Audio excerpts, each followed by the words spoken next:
Welcome, my name is Chris Davis. I am a certified ketogenic carnivore coach, and today I just wanted to go over an article that came across my email feed, and I thought, why not? So this one that I grabbed is from foodmanufacturing.com. There were several sites that all had the same generic write-up of this article, but it's labeled Daily Cup of Beans Boosts Heart Metabolic Health Study Finds. Now the key here is that it says that chickpeas were linked to improve cholesterol and black beans to reduced inflammation. Now when something says linked, there's a possible link. There might also not be a link. Its words are going to matter in this study. So it is important to understand who conducted the study, right? In this case, it was the Illinois Institute of Technology, specifically these two individuals, which I am not going to butcher their names. Why is that important? Well, because these two individuals advocate for plant-based nutrition. So are they really going to conduct a study and have the outcome say that, no, you shouldn't be eating some kind of plant product for some various reason? Probably not. The study, it was a small study. It was only 72 people, but they were pre-diabetics. They participated in a 12-week study where they consumed either a cup of black beans, a cup of chickpeas, or as the control group, a cup of white rice. It did say that most individuals completed the study, but I couldn't get an exact amount, right? Because if half the people dropped out, that would be information that you would want to know, right? But I couldn't find that. Maybe it'll come out later. I was not able to find the full 300, 400 page research paper yet, so maybe I'll do a follow-up on this at some point when I'm able to get a hold of that. I loved it though because they did it in the free living conditions because they wanted it to relate to real life. That's how randomized controls trials go, right? We don't lock people up to control trials. We find that inhumane, though there are people that have done that back in the early 1900s voluntarily. So the results of the study. They found that chickpeas reduced total cholesterol from 200 to 186 milligrams per deciliter, with LDL decreasing by 14. That is a 7% reduction in total cholesterol.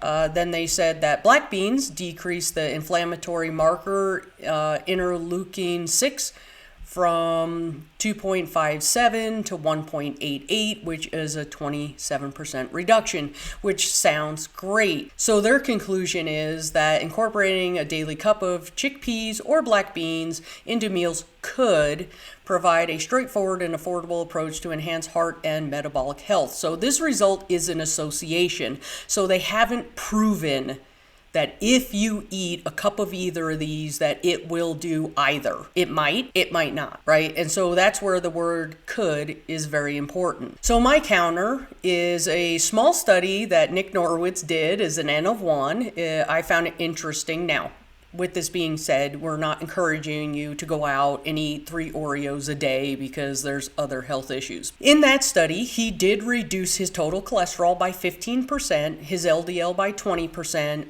and his inflammatory marker by 30%. So he had better results in 1 week eating 3 Oreos a day than they had eating chickpeas and black beans. Why do I bring that up?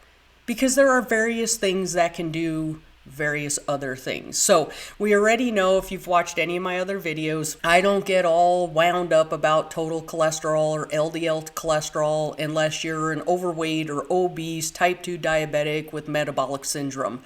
Then you might want to look at that shit, right? They've been slowly lowering the quote unquote normal range for at least half a century, right? And 300 used to be normal, then 200, then 180. Now they want it less than 150, though there's nothing that shows that that's going to prevent you from having heart disease. So Nick Norowitz showed that you can reduce your cholesterol with Oreos. I couldn't get a list of possible confounders and flaws that were in the study because these were just summaries of the study. So typical confounders that you really just can't account for because there's honestly just too many of them, right, is their dietary habits, their physical activity level, their age, their gender, medications they may be on, health conditions that they currently have, potential genetic factors, which I believe that's very small, and socioeconomic status, right? All of that plays into it. Also, a 12-week study, a 3-month study, how many of them might have changed something else that might have caused the result?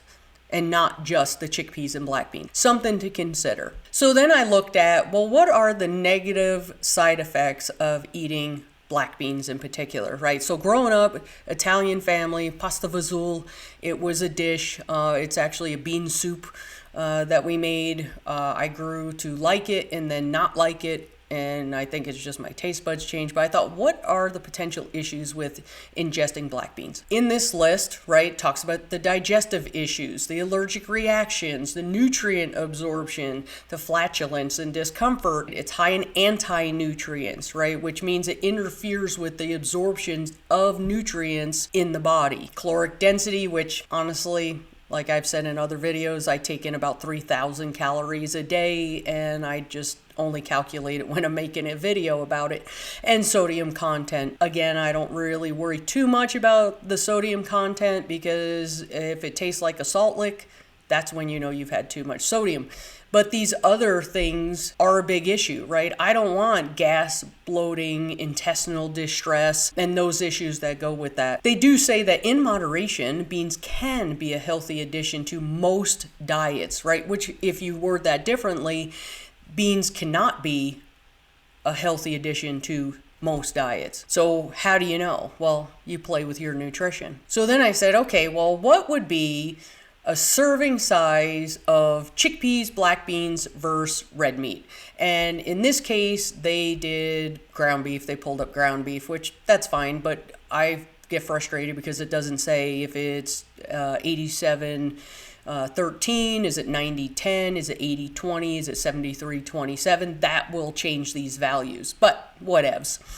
So the important things here, the red meat has significantly more protein at 27 grams. It has more saturated fat, which I am not afraid of saturated fat because I need it to create the cholesterol that I need for my brain function. Has no carbohydrates in the ground beef, which, me being low carb animal based, I want to keep my carbohydrates low. Typically it's around 10 grams a day, but I can go up to 50 and it's not gonna like crush me or anything, but 1 cup of either of these would be my serving of carbs for the day, and I can think of so many other things I would rather eat than either of these. They both have fiber. Again, we know fiber isn't required.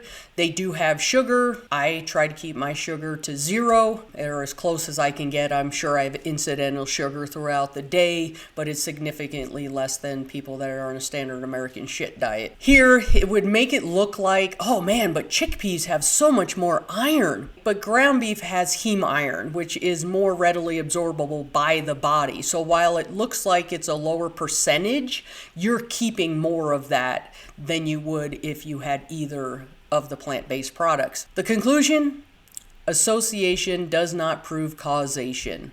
So while it sounds like, yeah, let me start eating a cup of chickpeas or let me start eating a cup of black beans, they haven't proven it. They haven't said that and showed that A causes B, or A provides benefit for B, right? They haven't proven that. So just use caution when you're looking at these articles, because there's a reason that they use the wording that they use, right? Suggested link, may cause, may provide, an association link. There's a reason they use these words, because they haven't proven anything. You make your decision.